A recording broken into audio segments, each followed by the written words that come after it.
ایک دفعہ کا ذکر ہے۔ چین کے دور دراز دیہات میں 5 چینی بھائی سمندر کے کنارے ایک چھوٹی سی جھوپڑی میں اپنی ماں کے ساتھ رہتے تھے۔ وہ سب ہم شکل تھے اور بالکل ایک جیسے دکھتے تھے۔ ان سب چینی بھائیوں میں کچھ ایسی خصوصیات تھیں جو اور کسی میں نہیں تھیں۔ پہلا چینی بھائی پورے سمندر کو نگل سکتا تھا۔ دوسرا چینی بھائی کی گردن لوہے کی تھی۔ تیسرا چینی بھائی اپنی ٹانگیں بہت دور دور تک پھیلا سکتا تھا۔ چوتھے چینی بھائی کو آگ نہیں جلا سکتی تھی اور 5واں چینی بھائی اپنے سانس بہت دیر تک روک سکتا تھا۔ ہر صبح پہلا چینی بھائی سمندر میں مچھلیاں پکڑنے جاتا تھا اور شام تک جتنی مچھلیاں پکڑتا ان کو بازار میں جا کر بڑی اچھی قیمت پر بیچ دیتا۔ ایک دن سمندر پر جا رہا تھا تو پڑوسی کا ایک لڑکا بھی اس کے ساتھ ہو لیا۔ اس نے بہت منع کیا لیکن لڑکا باز نہ آیا۔ دونوں جب سمندر پر پہنچے، پہلے تو چینی بھائی ایک ہی سانس میں تمام سمندر کا پانی نگل لیا۔ سمندر خالی ہو گیا تو اس میں موجود تمام چیزیں واضح ہو گئی۔ لاتعداد مچھلیوں کے علاوہ سمندر میں بے شمار قیمتی خزانوں سے بھرا پڑا تھا۔ لڑکا یہ سب دیکھ کر دیوانہ ہو گیا اور دوڑ کر سمیٹنے لگا۔ پہلے چینی بھائی نے تو صرف اتنی ہی مچھلیاں پکڑی جتنی وہ روزانہ پکڑتا تھا۔ اس کے بعد وہ چاہتا تھا کہ سمندر کا پانی واپس سمندر میں ڈال دے۔ اس نے لڑکے کو آواز دی لیکن لڑکا کبھی ایک چیز اٹھاتا کبھی دوسری کی جانب لپکتا۔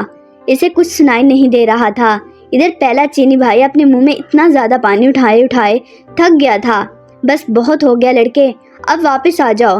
اس نے پھر لڑکے کو آواز دی لیکن اس نے نہیں سنا۔ انتظار کر کے پہلا چینی بھائی جب بے حال ہو گیا، اس کی برداشت سے باہر ہو گیا تو وہ سمندر میں سارا پانی اگلنے لگا۔ اس کے ساتھ وہ لڑکا بھی پانی میں غرق ہو گیا۔ پہلے چینی بھائی جب اکیلا گاؤں واپس آیا تو گاؤں کے لوگوں نے اس لڑکے کے بارے میں پوچھا لیکن وہ کوئی جواب نہ دے سکا۔ گاؤں والے سب سمجھ گئے کہ اس نے اسی لڑکے کو مارا ہے۔ انہوں نے عدلیہ میں جا کر اس کی شکایت کر دی۔ سپاہی پہلے چینی بھائی کو پکڑ کر عدالت میں لے گیا اور لڑکے کے قتل کے جرم میں اسے سزائے موت سنا دی۔ حضور والا، کیا میں اپنی آخری بار اپنی ماں سے ملنے جا سکتا ہوں؟ پہلے چینی بھائی نے جج سے پوچھا۔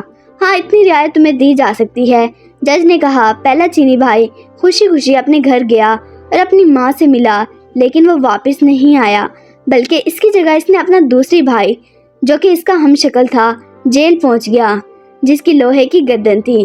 چوک پر تمام گاؤں کے لوگ اکٹھے ہو چکے تھے۔ جلاد ہاتھ میں تلوار لیے مجرم کی گردن اڑا دینے کے لیے تیار کھڑا تھا۔ سپاہی مجرم کو پکڑ کر لائے اور اس کی گردن شکنجے پر رکھ دی۔ جلاد آگے بڑھا اور پوری قوت سے تلوار مجرم کی گردن پر ماری لیکن دوسرا چینی بھائی مسکراتا ہوا اٹھ کھڑا ہوا۔ چونکہ اس کی گردن لوہے کی تھی اس لیے تلوار نے اس پر کوئی اثر نہ کیا۔ یہ دیکھ کر گاؤں کا ہر شخص سخت برہم ہوا۔ اس کو مارنے کے لیے کچھ اور طریقہ سوچا جانے لگا۔ پھر جج نے فیصلہ کیا کہ اس کو سمندر میں ڈبو کر مارا جائے۔ اگلی صبح سزا سے پہلے دوسرا چینی بھائی جج کے پاس گیا۔ جناب والا، کیا سزا سے پہلے آخری بار اپنی ماں سے مل سکتا ہوں؟ ہاں، ایک رعایت تمہیں بھی دی جاتی ہے، جج نے اجازت دیتے ہوئے کہا۔ وہ اجازت ملتے ہی خوشی خوشی اپنے گھر کی طرف چلا گیا لیکن اگلے دن وہ واپس نہیں آیا، بلکہ اس کی جگہ تیسرا چینی بھائی جیل واپس آیا جس کی ٹانگیں لمبی ہو جاتی تھی۔ اس کی سزا کی تیاری ہونے لگی۔ سارا گاؤں سمندر کے کنارے جمع ہو چکا تھا۔ سپاہی اس کو کشتی میں بٹھا کر سمندر کے درمیان میں پہنچ گئے جہاں پانی گہرا تھا اور تیسرے چینی بھائی کو اٹھا کر پانی میں پھینک دیا۔ تیسرا چینی بھائی جب سمندر میں گرا تو اس نے اپنی ٹانگیں لمبی ہونے لگی، لمبی اور بہت زیادہ لمبی ہو گئی کہ سمندر کی تہہ سے جا لگی اور وہ ڈوبنے سے بچ گیا۔ اس کا مسکراتا ہوا چہرہ دیکھ کر سپاہی اور تمام گاؤں والے لوگ آگ بگولا ہو گئے۔ اس بار انہوں نے فیصلہ کیا کہ مجرم کو آگ میں جلایا جائے۔